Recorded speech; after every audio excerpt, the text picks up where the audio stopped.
Ang halaga ng buhay. Mula sa Srimad Bhagavatam 2:1-12. Ano ang halaga ng isang mahabang buhay kung ito'y nasayang lamang at hindi ginamit upang matuto o magkaroon ng karanasan sa mundo? Mas mainam pa ang isang sandali na ganap na kamalayan, sapagkat ito'y nagbibigay ng panimula upang hanapin ang pinakamataas na layunin ng buhay. Paliwanag.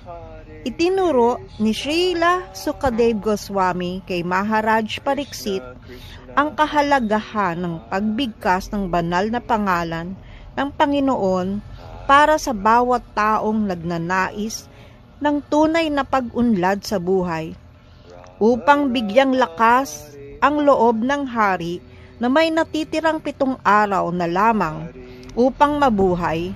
Sinabi ni Sukadeva Goswami na walang saysay ang mabuhay ng daan-daan taon kung wala namang pagkaunawa sa tunay na layunin ng buhay. Mas mainam pa ang mabuhay kahit isang sandali lamang, ngunit may ganap na pagkaunawa sa espiritual na layunin.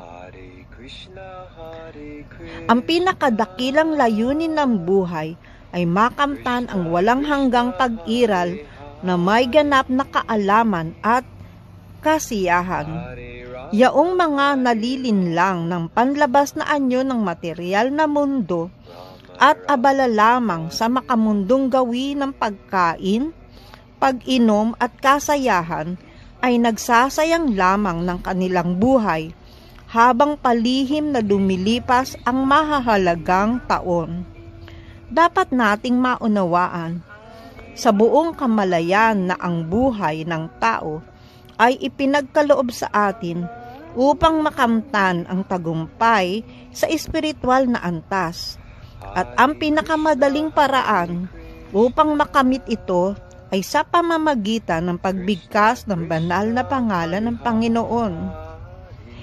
Si Srila Jiva Goswami ay nagbanggit na maraming sipi mula sa tunay na kasulatan upang patunayan na ang pagbigkas ng banal na pangalan ng Panginoon ay sapat na upang mapatawad sa lahat ng kasalanan. Ayon sa Vishnu Yamala Tantra, ipinakita ni Srila Jiva Goswami na ang sino man ay maaring maligtas mula sa epekto ng lahat ng kasalanan sa pamamagitan lamang ng pagbigkas ng banal na pangalan. Ayon pa sa Markandeya Puranya, sinabi ni Sri Jiva Goswami na hindi dapat laitin ang isang deboto ng Panginoon, ni pakinggan ang sino mang nambababa sa kanila. Ang isang deboto ay nararapat pigilan ang sino mang naninira sa kapwa deboto. At kung hindi ito magagawa, mas mabuting tapusin na lamang ang sariling buhay kaysa pakinggan ang paglapastangan sa deboto ng Panginoon. Ang pangwakas na punto, huwag kailanman pakinggan o hayaang mangyari ang paninira sa isang deboto ng Panginoon. Tungkol naman sa pagkakaiba ng banal na pangalan ng Panginoon at ng mga pangalan ng mga demigods, malinaw ang mga kasulatan sa pagbibigay linaw hinggil dito. Sa Bhagavad Gita 10:41, ang lahat ng hindi pangkaraniwang kapangyarihang nilalang ay bahagi lamang ng makapangyarihang enerhiya ng kataas-taasang Panginoon si Krishna. Maliban sa Panginoon mismo, ang lahat ay nasa ilalim ng kanyang kapangyarihan. Wala ni isa mang ganap na malaya mula sa kanya, sapagkat wala ni isang nilalang ang mas makapangyarihan o kapantay ng enerhiya ng kataas-taasan. Walang ibang pangalan ang maaring tumbasan ang kapangyarihan ng kanyang banal na pangalan.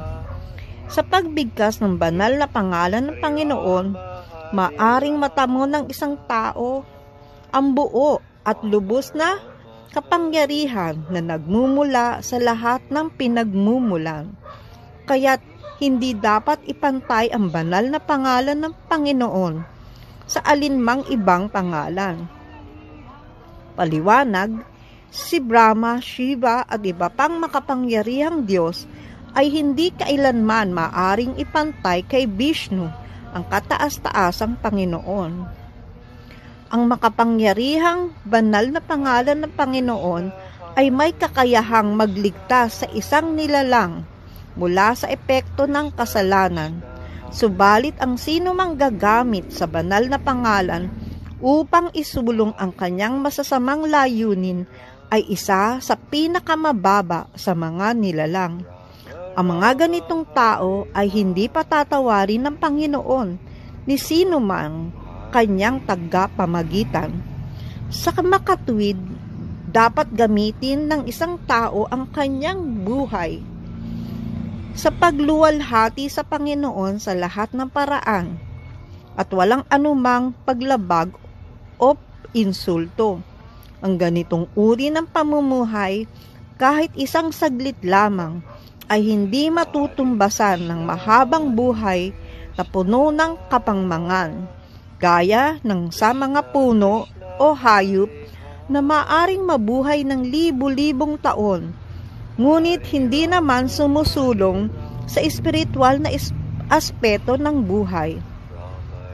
Ang tunay na halaga ng buhay ay hindi nasusukat sa haba ng pananatili sa mundong ito, kundi sa kung paano ito ginagamit upang mapalapit sa Diyos. Ang banal na pangalan ng Panginoon ay may lubos na espiritual na kapangyarihan at nararapat itong gamitin ng may paggalang, debosyon at kadalisayan ng layunin. Haribol.